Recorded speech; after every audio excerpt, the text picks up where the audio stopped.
Assalamualaikum warahmatullahi wabarakatuh. Salam sejahtera bagi kita semua.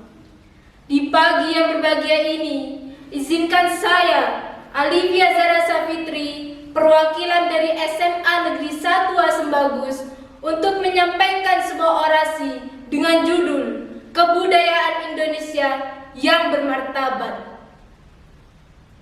Sudah 76 tahun Indonesia merdeka. Reformasi terus berjalan di negara kita tercinta ini.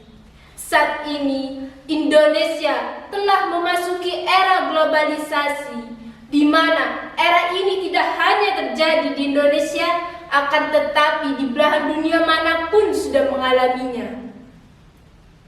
Didukung dengan letak Indonesia yang berada di wilayah persilangan dunia dan kemajuan teknologi menyebabkan banyaknya budaya asing yang masuk ke Indonesia. Keadaan ini membuat Indonesia mengalami krisis multidimensi akibat dari perubahan kehidupan berbangsa dan bernegara. Salah satu krisis multidimensi yang kita alami saat ini adalah krisis kebudayaan. Lalu, bagaimana cara kita untuk menghadapi krisis kebudayaan tersebut?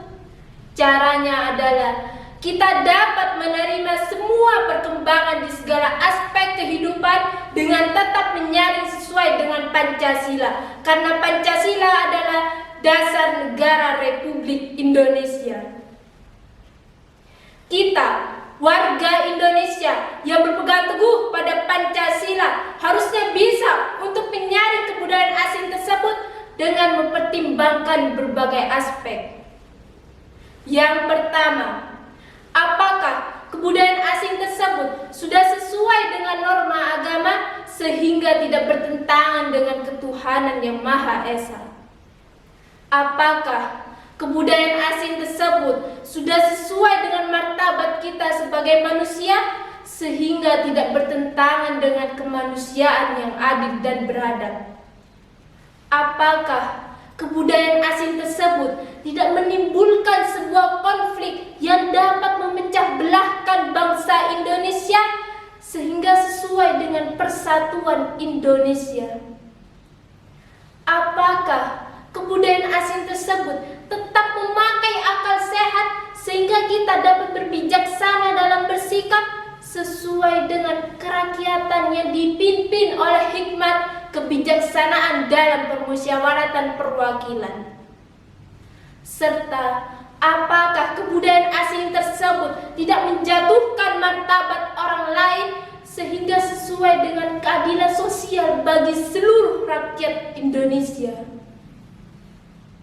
Tetapi sayangnya, banyak warga Indonesia yang tidak menyaring kebudayaan asing tersebut dengan mempertimbangkan berbagai aspek yang sesuai dengan Pancasila.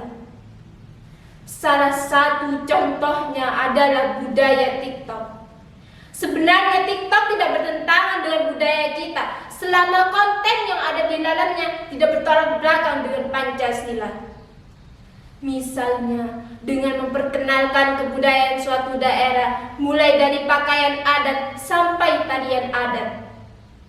Dengan demikian, penonton dapat mengetahui kebudayaan suatu daerah tersebut dan dapat menjadikan edukasi kepada penonton. Akan tetapi, konten-konten yang viral saat ini justru bertolak belakang dengan Pancasila. Seperti beberapa remaja yang bergoyang-goyang ria di depan kamera ditambah dengan pakaian yang minim sehingga terkesan vulgar. Itu sudah tidak sesuai dengan sila kedua di Pancasila, yaitu kemanusiaan yang adil dan beradab, karena menghilangkan budaya malu dan ciri khas orang Indonesia yang bermartabat. Keadaan ini sungguh memprihatinkan.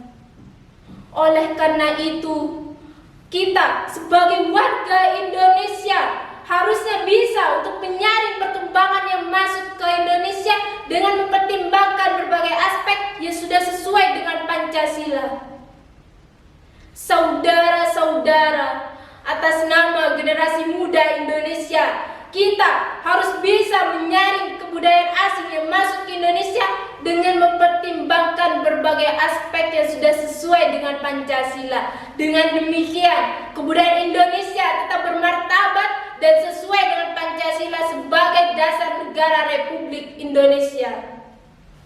Akhir kata, wassalamualaikum warahmatullahi wabarakatuh.